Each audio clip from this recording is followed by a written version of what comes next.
अपयशामुळे धनखड गेले असा दैनिक सामनाच्या रोखठोकमधून संजय राऊतांनी थेट आरोप केलाय।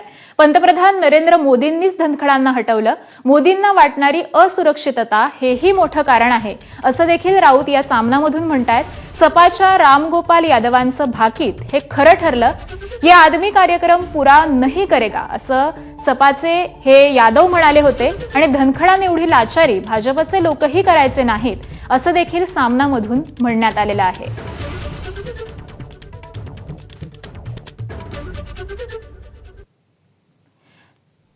तर सामनामध्ये नेमके कोणकोणते मुद्दे मांडण्यात आलेले आहेत ते आपण ग्राफिक्सच्या माध्यमातून पाहूयात।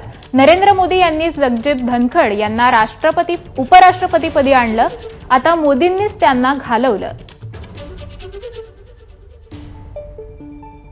धनखड यांना घालवण्यामागे मोदी व राष्ट्रीय स्वयंसेवक संघातला संघर्ष आहे आणि मोदी यांना वाटणारी असुरक्षितता हे एक मोठं कारण आहे। धनखड हे राज्यसभेचे चेअरमन झाल्यावर त्यांचं वर्तन हे अत्यंत लाचारीचं होतं। तेव्हाच समाजवादी पक्षाचे ज्येष्ठ नेते रामगोपाल यादव म्हणाले, ये आदमी कार्यकाल पूरा नहीं कर पाएगा। धनखड आणि सरसंघचालक मोहन भागवत यांच्यातील जवळीक या काळात वाढली।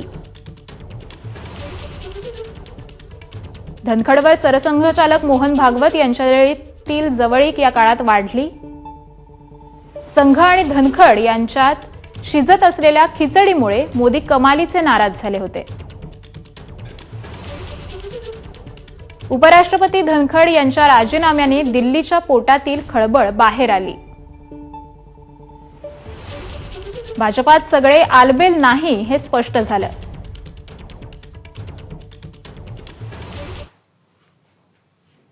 पुढची बातमी पाहूयात। राज्याचे माजी मुख्यमंत्री आणि शिवसेना